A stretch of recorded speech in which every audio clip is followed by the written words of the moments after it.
ভালো করে শুনে নাও, ওখানে একটা ফাইলের মধ্যে তোমার আসল আদিনাথ সিদ্ধান্তের ডেথ সার্টিফিকেট রয়েছে, অংশুমানের পাসপোর্ট রয়েছে, যে হসপিটালে ও ট্রিটমেন্ট চলেছিল সেখানের প্রেসক্রিপশন, সব আসল কাগজপত্র রয়েছে। কিন্তু ওটা তুমি সহজে পাবে না, কারণ ওটা আদি যক্ষের ধনের মতো আগলে রাখে। আমার জীবনে কি সবকিছু আমি সহজে পেয়েছি মল্লিকা? তুমি বলো, তুমি কি করবে? তুমি কি এক্ষুনি পালাবে? না, আমার এখনো একটা বড় কাজ বাকি আছে। তুমি চলে যাও, তুমি দেরি করো না, কাজটা শুরু করে দাও।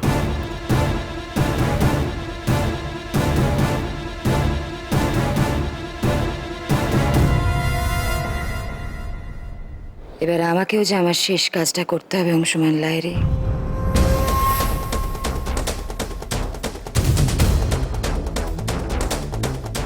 আমাকে শুধু ট্রিটমেন্টের জন্য বাঁচিয়ে রেখেছো, তাই তো? ফাইন।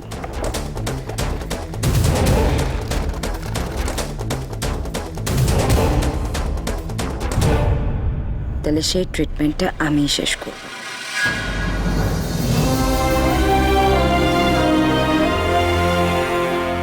কি করে এরকম দানব হয়ে উঠলি তুই অংশু?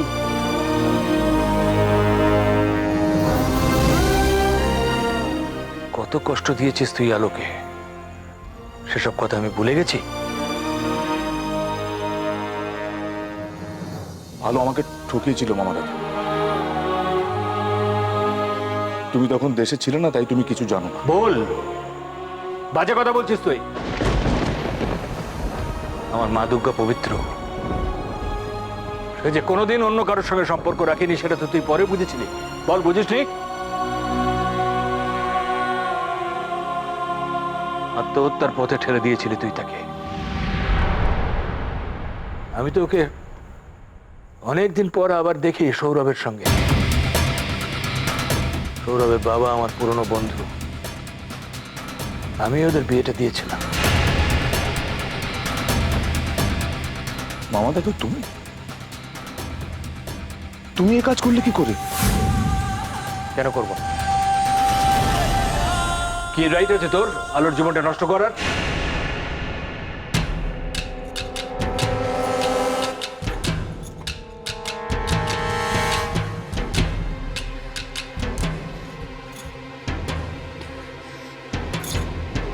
আমাকে শক্তি দাও ঠাকুর, অংশুমান লাহিড়ীর বিরুদ্ধে যেন সব প্রমাণ জোগাড় করতে পারি। যে মানুষটা আমার নারীত্বকে অপমান করেছে সে যেন শাস্তি পায়, শাস্তি পায় সে।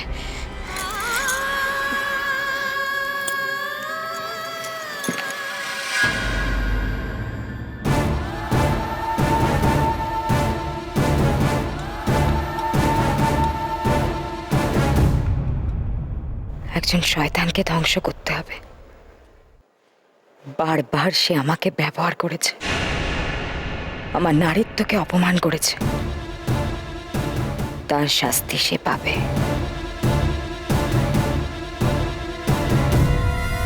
সবাই আমার জীবন নিয়ে ছিনিমিনি খেলবে, সবার সব রকম অত্যাচার আমাকে সহ্য করতে হবে। কেন কেন মামা দাদু? আমি কুৎসিত দেখতে, তাই? এটা তোর একটা কমপ্লেক্স ছিল অংশ, ছোটবেলা থেকে এটা তোর একটা কমপ্লেক্স ছিল। বরাবর নিজেকে অসহায় ভাবতিস। তোদের বিয়ের পর আলো তো অনেক চেষ্টা করেছিল তোকে এই কমপ্লেক্স থেকে বার করে আনতে, কিন্তু তুই নিজেকে কোনোদিন মানুষ হিসেবে ভাবতেই পারিসনি। তার মূল্য আলো কেন দেবে বলতে পারিস? কিন্তু মামা দাদু, আমি আমি আমি আলোকে বিশ্বাস করতে শুরু করেছিলাম। না, তাই যদি করতিস তাহলে ওকে এত সহজে সন্দেহ করতে পারতিস না। নিজের গণ্ডির বাইরে তুই কোনোদিন কিছু দেখিসনি। মানুষের কত রকম দুঃখ কষ্ট থাকে, তাকে চেষ্টা করে সেখান থেকে বেরিয়ে আসতে হয়। এইখানেই তুই হেরে গেছিস অংশু। সবাই আমাকেই শুধু কোন ঠাসা করবে, আর আমি আমি পুষে উঠলেই দোষ, তাই না? এই আলোর জন্য আমার নিজের উপর ঘেন্না ধরে গেছিল, ঘেন্না। একদিকে আমাকে ভগবান বলতো, অন্যদিকে আমাকে ঠকাতো। মামা দাদু তুমি ওকে গিয়ে বলো আমার কাছে এসে সারেন্ডার করতে বলো গিয়ে ওকে। এমনিতেই অনেক অনেক ভোগান্তি আছে ওর কপালে, যদি এখানে চলে আসে তাহলে শাস্তি কম পাবে। তা না হলেও জানে না আমি ওর সাথে কি করতে চলেছি।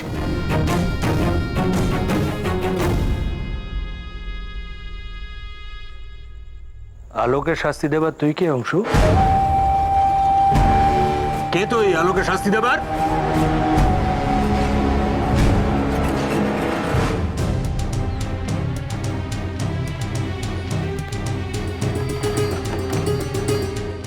আমি সৌরভ মৈত্র, আমি খবর পাঠিয়েছিলাম। আদিনাথ সিদ্ধান্তের এক্স্যাক্টলি মিস্টার সিদ্ধান্ত নামে এখানে যিনি থাকেন তিনি আদৌ আদিনাথ সিদ্ধান্ত নন। তিনি একজন ক্রিমিনাল, তার নাম অংশুমান লাহিড়ী। তিনি আমার স্ত্রীকে আটকে রেখেছিলেন, এমনকি আমার স্ত্রীর নামে নোংরা নোংরা ছবি খবরের কাগজে ছাপিয়েছেন। আমি কমপ্লেন করছি। আপনি আমি দাঁড়ান, এভাবে আমরা কোনো ইনভেস্টিগেশনে আসি না। আর কি বলছেন তখন থেকে? নেহাত এই ভদ্রলোক উজ্জয়িনী সঙ্গে পরিচিত, আর এনার সঙ্গে যিনি এসেছিলেন তিনি মিস্টার অ্যাসিস্ট্যান্ট, আমার পরিচিত, তাই আমি এসেছি এখানে। সরি, কিন্তু আপনি বোঝার চেষ্টা করুন, আমার স্ত্রী ওখানে। এক মিনিট স্যার, আলো কোথায়? তুই ওকে আবার ভেতরে যেতে দিয়েছিস? দা আলো আমার কথা শোনে কখনো?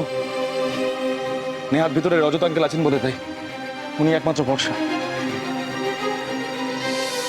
অফিসার অফিসার প্লিজ, আমার স্ত্রী ওখানে ইনসিকিউর অবস্থা রয়েছে, আপনি প্লিজ যান, প্লিজ কিছু একটা করুন, কোনো একটা অ্যাকশন নিন। এভাবে আমরা কোনো এত বড় বিজনেসম্যানের বাড়িতে সার্চ করতে পারি না উইদাউট ওয়ারেন্ট। ওকে, দরকার হলে অফিসে কমপ্লেন করুন, সিনিয়রদের জানান, তারপর কোনো ডিসিশন নেওয়া যাবে। এগুলো কি বলছেন আপনি? উনি নাম করা লোক বলে উনি পার পেয়ে যাবেন, ওনার কোনো বিচার হবে না। উনি আমার সঙ্গে আমাদের সঙ্গে কি করেছেন আপনার কোনো ধারণা নেই। উনি একটা ক্রিমিনাল, একের পর এক অন্যায় করে উনি পার পেয়ে যেতে পারেন না। আপনি সৌরভ বুঝতে পারছেন না। ঠান্ডা কর, তারপর তুই আমার কথাটা শোন না, আমার কথা শোন, মাথা ঠান্ডা কর। সৌরভ, আমরা ট্র্যাপড, আমাদের এখান থেকে বেরোতে হবে আগে। আমি বলছি চল থানায় চল। না না, এখানে আলো আরে রয়েছে। ওখানে তো রজত আঙ্কেলও আছে, থানায় সাত্তকীকে বসিয়ে এসেছি, এখানে কিছু একটা ব্যবস্থা হবে। আমি বলছি থানায় চল, আমার কথা শোন, এখানে রজত আঙ্কেল আছে, চল চল আমার কথা। স্যার এক্সকিউজ মি স্যার, আমরা থানায় যাবো, কমপ্লেন করবো।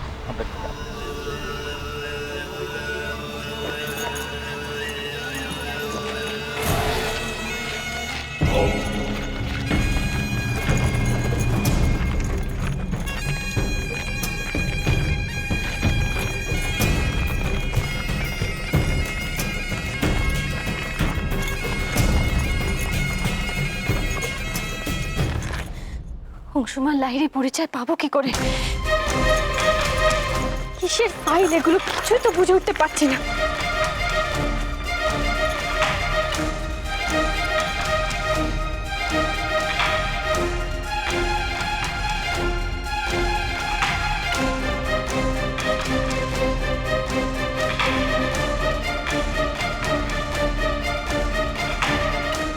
তোমার জন্য আমি আর ওয়েট করতে পারবো না আদিনাথ সিদ্ধান্ত। তুমি চাইলেও এবার আর মুক্তি পাবে না।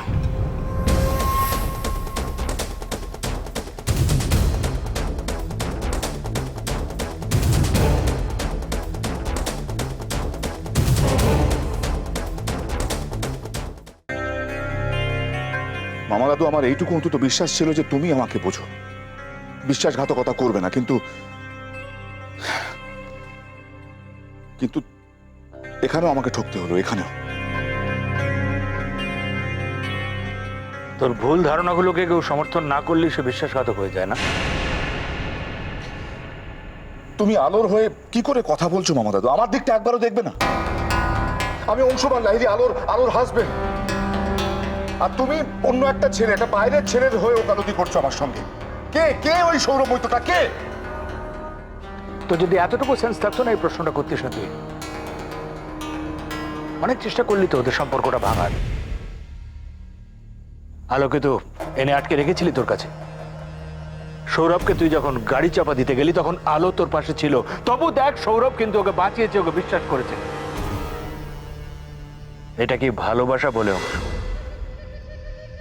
তুই যদি কোনোদিন কাউকে ভালোবাসতিস তাহলে আলোর জীবনটা এভাবে তছনছ করে দিতে পারতিস না। কাকে এতক্ষণ ধরে আপনি ভালোবাসার কথা বলছেন? ভালোবাসার মানেটাও বোঝে?